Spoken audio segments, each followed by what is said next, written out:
back to Xandera. We're LSA swapping a Land Cruiser and we're at the final phases. It's been an 8-month build. We've got the LSA motor in there. We've run all the wiring, but we've got some final things that we're touching up. So here's what we gotta do. We gotta run a heat exchanger bracket. We got to radiator bracket. What the fuck? I gotta order that. Never mind. I still gotta do that. We gotta run the wiring for the fans. I gotta wire up a bunch of shit basically. I gotta drain the gas out of the tank. Gotta set the fuel pressure. But besides that, should be turning it on today. Everything should be good to go. So this is the battery tray that Colton made yesterday. He bought some sheet metal. Used some of this rubber material because he's a lineman and that's some of the material they use, and he thought that'd be good for the battery. Right now this thing's kind of in the way. This cold air intake. What we're gonna do later is we're gonna run a cold air intake. We're gonna custom make it to run from here all the way over to this side, which has a lot less stuff over here. And then we're gonna run an air box here and then have it run up to a snorkel on this side. What I'm gonna do right now is I'm gonna make a heat exchanger bracket for this heat exchanger. I'm gonna drain the gas out of the tank because the gas has been sitting there for like 2 years, and this motherfucker takes premium, of course. I don't know why I didn't think that through. Overland camping travel vehicle. Why would you do that? It doesn't make any sense. Should have just went with a stock 6.0 and been able to pay for regular, but now I'm spending $5 a gallon. But it's okay, whatever, because of horsepower, whatever. From the #1 station, let's get cracking. this is a story about love. A We love have low story. battery, sir.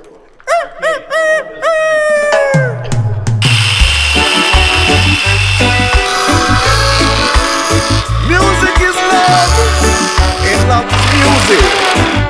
Yeah.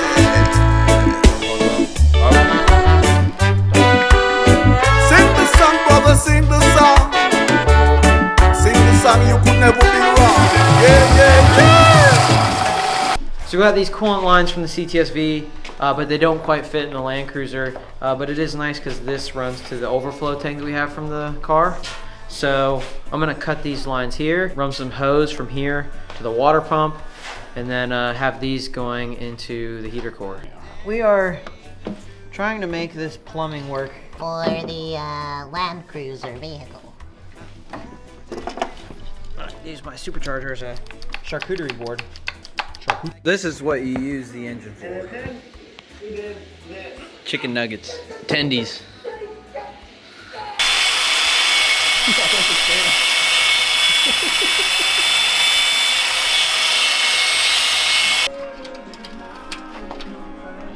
Looks like that.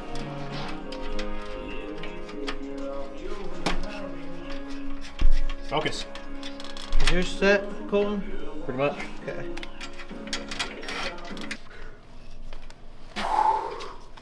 He's going for 300 pounds. This is his final lift right here. No, it's not that heavy. I'm being kind of dramatic. It's kind of. Troy's like, challenge? Troy's like, I like challenge.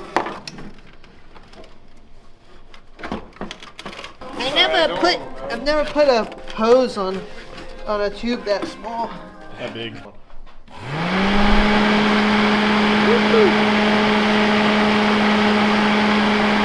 That's actually moving a lot of air. I can feel it. I'm sure if I seal this up too, it would probably help even more. Can you explain again what this setup is between frame, motor? First gen 1-ton frame, then a P-pump 12 valve, 91 block with standard 160 horse P-pump, and then a 67 Chevrolet body to go on it. 67 Chevy body. Yep. PP pump, 12 valve. Yep. Some Dodge frame. Yep. That's been notched, right? It had to be notched. Yeah, it was notched 6 inches just so the body and everything would fit on there and not be funky. Notched and boxed, front and rear. Pretty cool. We'll probably do a video on Colton's truck at some point. We got something really weird going on with the wiring. Underneath the dash, there's like a wire that's been cut. All right, this is the wiring harness from Spear Tech.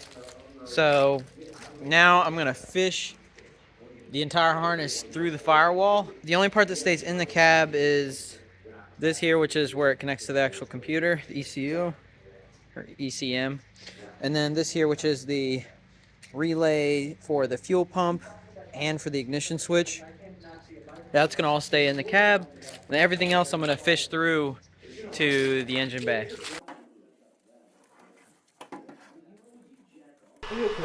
I'm connecting a ground to the back of the block for the harness.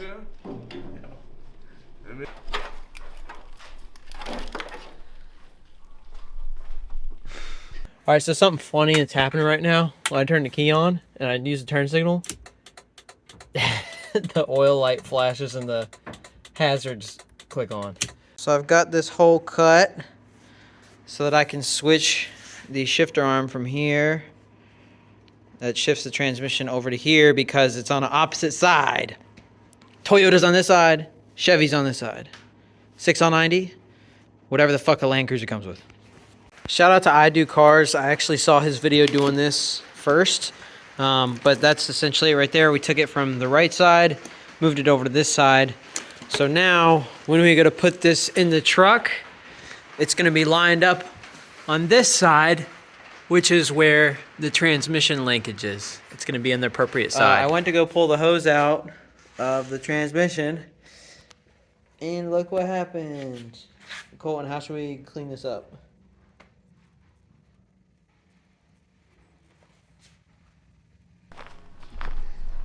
Alright, we're draining the gas tank. That was all I had to say. Okay. Bro, it's on fucking fire! Okay, you can't microwave foil. Holy shit. The firewall where the original gas pedal was doesn't have very much clearance for the LS style gas pedal. So I made this bracket so that it pulls it off at the right angle so that when you floor it, it's still off the floor. And it's off the floor about that much, even with that much of an angle. Alright, so this is what I have mocked up for the gas pedal. You can see I got this piece of metal here that's kind of got some space here so I can get the correct angle. I've got it bent out exactly where I need it so then I can mount this pedal to it here like so. So now I just need to drill the holes and make it lined up exactly where I want it to be.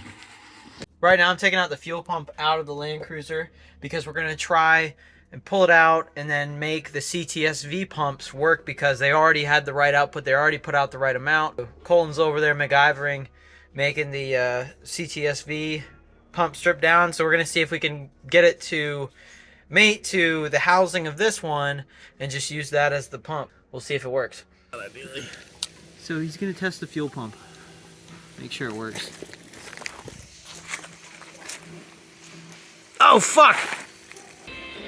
So there's a wire that'll run from the harness we got from Spear Tech, right?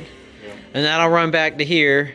And then just a signal wire. We'll have this wire to two relays that go to the battery for the pumps to come on, and then you'll have your 12-volt key on power that signals the pump to come on when it needs to, based on what the computer tells it to do.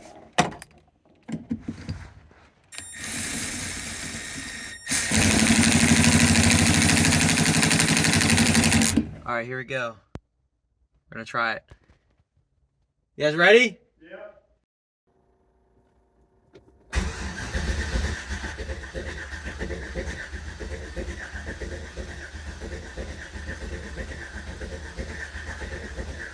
No PSI? No fuel pressure. So it's not kicking on. Trying to chase down why the fuel pump isn't kicking on. We got the fuel pump working. We found a wire that wasn't getting power for the computer, so hopefully that was it, and we're gonna try giving it a crank.